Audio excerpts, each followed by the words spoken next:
My dad died unexpectedly. Manager says if you're the president we'll all quit. But what I did left them breathless. The morning began like any other, with the faint hum of my alarm clock slicing through the stillness of dawn.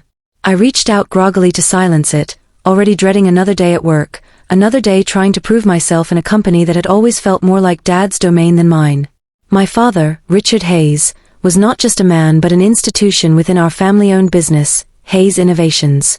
He built it from scratch, a modest tech startup operating out of his garage, to one of the most respected names in software development. To me he wasn't just a dad, he was my hero, my mentor, and sometimes even my biggest critic. And now he was gone. I remember sitting on the cold hospital chair, staring blankly at the floor as if hoping for some divine intervention to rewrite reality. The doctor's words echoed hollowly in my ears, massive heart attack. No warning. No time to say goodbye. Just gone. In an instant, everything changed. Not only did I lose the person who shaped every part of my life, but I also inherited his legacy, and all the weight that came with it. By noon, news spread throughout the office faster than wildfire. Whispers filled the corridors, punctuated by sympathetic glances cast my way. It didn't take long before they called an emergency meeting in the boardroom, the same room where Dad used to sit confidently at the head of the table, commanding respect without ever raising his voice. Now, I stood there awkwardly, feeling small under their collective gaze. They were waiting for answers, waiting for leadership, waiting for something. But what could I possibly offer? I wasn't ready for this. Listen, Greg, the senior manager, finally broke the tense silence. His tone was clipped, almost accusatory. We need clarity here. Who's going to lead us moving forward? Before anyone else could respond, Sarah, one of the project managers, chimed in nervously. Well, technically, Emma is next in line, right? She's Richard's daughter. A murmur rippled through the room, growing louder until Greg slammed his fist against the polished oak table. Absolutely not, he barked, standing abruptly. If she thinks she can waltz in here and call herself president after years of being nothing more than Richard's shadow, then we might as well pack up and leave now. None of us signed up for this kind of amateur hour. His words hit me like a punch to the gut. Amateur hour. That's how they saw me? A wave of anger surged inside me, hot and sharp, but beneath it lay something deeper, an ache so profound it threatened to swallow me whole. How dare he dismiss me like that? Didn't he know how much I loved this company? How much I'd sacrificed for it? But instead of lashing out, I forced myself to breathe deeply, clutching the edge of the table for support. You want to quit? I asked quietly, my voice trembling despite my best efforts to steady it. Fine. Go ahead. Walk out the door. But before you do, let me remind you of something. This isn't about me. This isn't even about my father anymore. This is about you. About whether you believe in what we've built together, or if you're willing to throw it all away because you're scared. Silence fell over the room, thick and suffocating. Some looked down guiltily, while others exchanged uneasy glances. For a moment, I thought maybe I'd pushed too far, said too little. Then Greg crossed his arms defiantly and leaned back in his chair. Prove it, he challenged.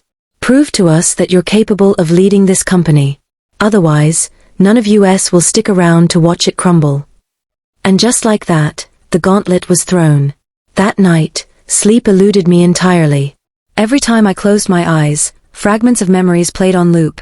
Dad teaching me how to code when I was 8, cheering me on during school presentations, telling me stories about the early days of Hayes Innovations when failure seemed inevitable yet somehow thrilling. He always told me, success isn't about never falling, it's about getting back up every single time. Those words haunted me now, urging me to rise above the chaos threatening to consume me. As dawn crept into my bedroom, painting the walls with soft hues of gold and pink, I made a decision. If they wanted proof, I would give them proof, not just of my competence but of my commitment. I spent hours drafting plans, analyzing reports, and brainstorming ideas. By the time Monday rolled around, I walked into the office armed with a vision so bold it left even me breathless. Good morning, everyone, I announced as I entered the conference room, carrying a stack of folders thicker than any of them expected. Gone was the uncertainty from last week. In its place stood determination etched into every line of my face. I know tensions have been high, and I understand why. Change is scary.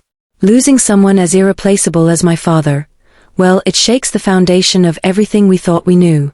But here's the thing, we don't have to let fear dictate our future. Instead, we can use it as fuel, to grow stronger, smarter, better. Greg raised an eyebrow skeptically. Talk is cheap, Emma. Show us what you've got.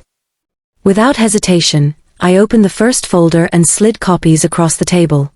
Inside were detailed proposals outlining new product lines, expansion strategies, and innovative marketing campaigns designed to catapult Hayes innovations into uncharted territory.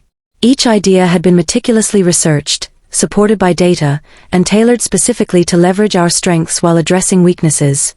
This isn't just pie-in-the-sky dreaming, I explained firmly. These are actionable steps backed by months of preparation. Yes, I've been learning quietly in the background, observing how things operate, identifying areas for improvement. And yes, I intend to implement these changes immediately, with your help. For a moment, no one spoke. The air buzzed with anticipation as they flipped through the documents, their expressions shifting from skepticism to intrigue. Finally, Sarah broke the silence. These are actually pretty impressive, she admitted reluctantly. But executing them won't be easy. Are you sure you're ready for this?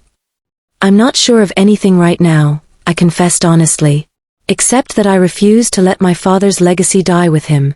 If you're willing to trust me, even just a little, I promise to give everything I have to make this company thrive.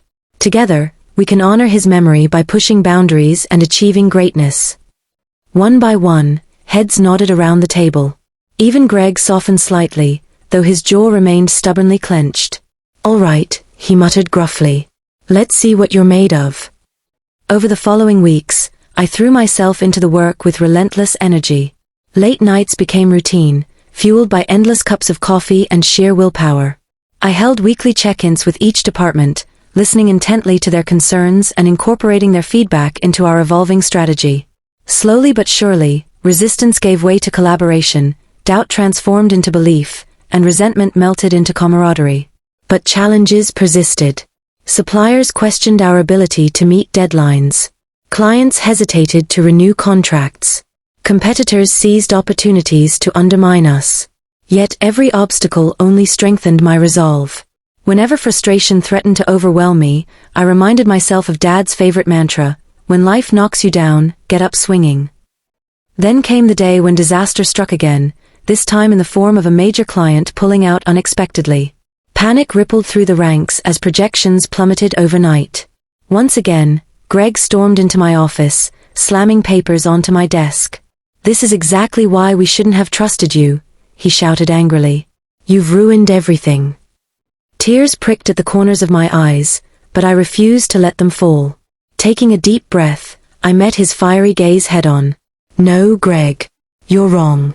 This isn't failure, it's redirection. Watch me turn this around.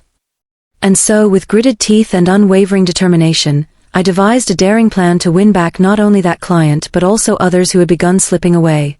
It involved risks, huge ones, but calculated risks nonetheless. As I presented the proposal to the team, their initial skepticism morphed into cautious optimism. Perhaps, just perhaps, we stood a chance after all. What happened next would test us beyond anything we'd faced before, and redefine what it truly meant to be a leader. The days that followed were a blur of sleepless nights, endless phone calls, and countless cups of coffee. I knew the stakes were higher than ever. If this plan failed, it wouldn't just be my credibility on the line, it would be the future of Hayes Innovations itself.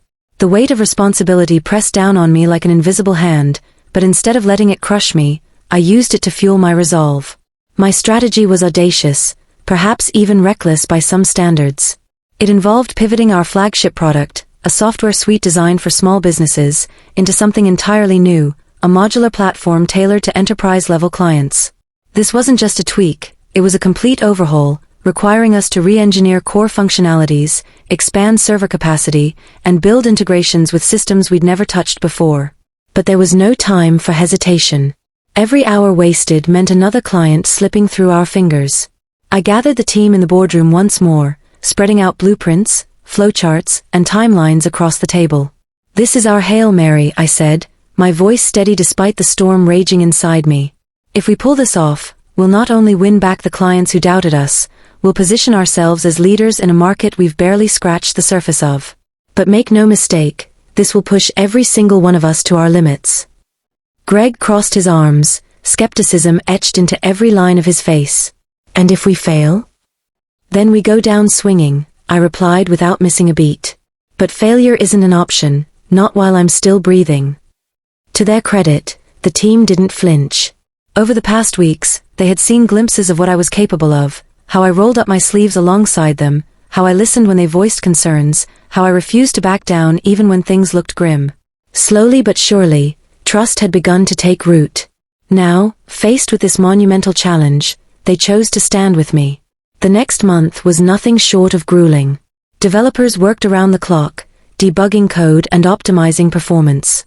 Designers revamped user interfaces, ensuring the platform was intuitive yet powerful enough to meet the demands of larger organizations. Sales teams reached out to former clients, pitching the upcoming changes and securing tentative commitments. Meanwhile, I juggled meetings, negotiations, and crisis management, often collapsing into bed long after midnight only to rise again at dawn. There were moments when doubt crept in, whispering cruel truths about how impossible this task truly was. One particularly brutal evening, after hours spent troubleshooting a critical bug that threatened to derail the entire project, I found myself alone in the office, staring blankly at lines of code on my monitor. My eyes burned from exhaustion, and my body ached from sitting hunched over for too long. For the first time since taking over, I allowed myself to cry, silent tears streaming down my cheeks as the enormity of everything hit me all at once. Dad's absence felt sharper than ever in those quiet, lonely hours. How many times had he sat in this very chair, wrestling with problems far greater than mine? Had he ever doubted himself? Or did he always know exactly what to do? As if summoned by my thoughts, memories of him flooded my mind, his laughter echoing through the halls during late-night brainstorming sessions, his unwavering confidence when others faltered, his gentle reassurance whenever I stumbled. He believed in me, even when I didn't believe in myself. And now, whether he was here or not, I owed it to him, and to everyone counting on me to keep going. Wiping away my tears, I took a deep breath and dove back into the work. There would be time to grieve later. Right now, I had a company to save. Finally, the day arrived. Our revamped platform launched with fanfare, accompanied by a live demo streamed to potential clients worldwide. The atmosphere in the office was electric, a mix of anticipation and nerves. Everyone gathered in the conference room, watching the screen as I stepped onto the virtual stage, microphone in hand. "Good morning," I began, my voice trembling slightly but growing stronger with each word.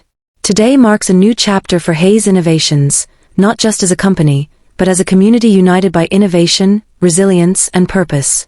What you're about to see represents months of hard work, sacrifice, and collaboration. It's more than just software, it's a promise. A promise to deliver solutions that empower your businesses to thrive in an ever-changing world." Behind me, the presentation unfolded seamlessly, showcasing sleek designs, advanced features, and real-time demonstrations of the platform's capabilities. As I spoke, I could feel the energy shift, not just in the room, but among the audience tuning in remotely. Questions poured in during the Q&A session, eager and engaged. By the end of the presentation, several high-profile clients had already expressed interest in signing contracts.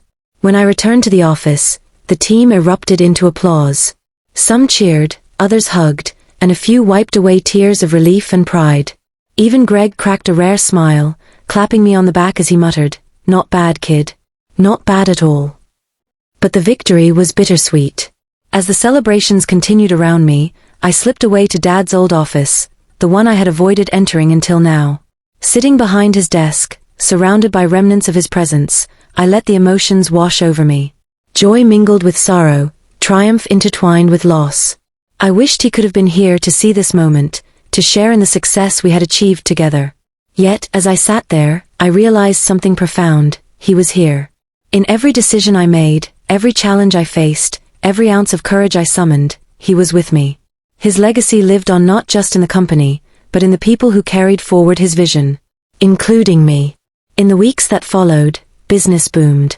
Clients flocked to us, impressed by both the quality of our product and the tenacity with which we delivered it. Revenue soared, morale skyrocketed, and Hayes Innovations became synonymous with excellence once more. Yet, Amidst the accolades and achievements, I remained grounded. Success wasn't measured by numbers or titles, it was measured by impact. By the lives we touched and the futures we shaped.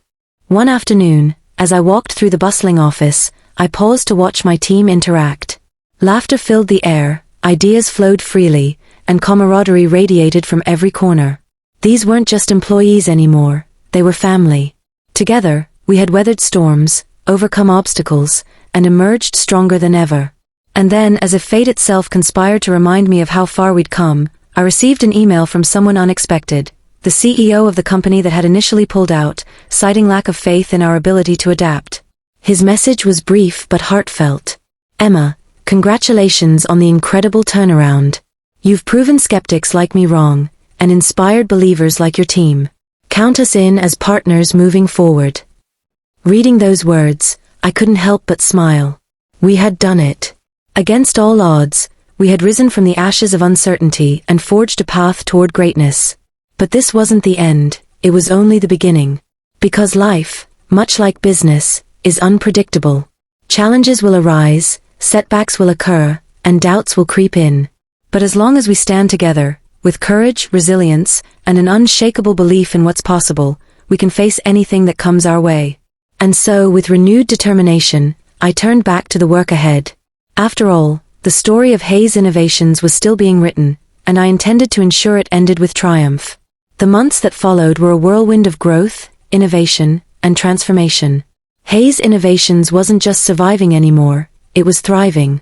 Our revamped platform became the gold standard in enterprise software solutions, earning accolades from industry leaders and securing partnerships with some of the biggest names in tech. Clients who had once doubted us now praised our adaptability and vision. Investors clamored to be part of our journey, and media outlets hailed us as a beacon of resilience in an ever-evolving market. But for me, the true measure of success wasn't found in headlines or balance sheets. It was in the quiet moments, the late-night brainstorming sessions where creativity sparked like wildfire, the spontaneous celebrations when milestones were reached, the heartfelt thank yous from team members who felt valued and empowered. These were the threads that wove together the fabric of something greater than any one person, a shared legacy. Greg, once my fiercest critic, became one of my most trusted allies. His initial skepticism had given way to admiration, not because I had proven him wrong but because he saw firsthand how much I cared, not just about the company, but about the people within it. One evening, as we wrapped up a particularly grueling project, he leaned back in his chair and sighed. "You know," he said thoughtfully, "your dad would have been proud." I smiled softly, feeling a lump rise in my throat. "Thanks, Greg. That means more than you know."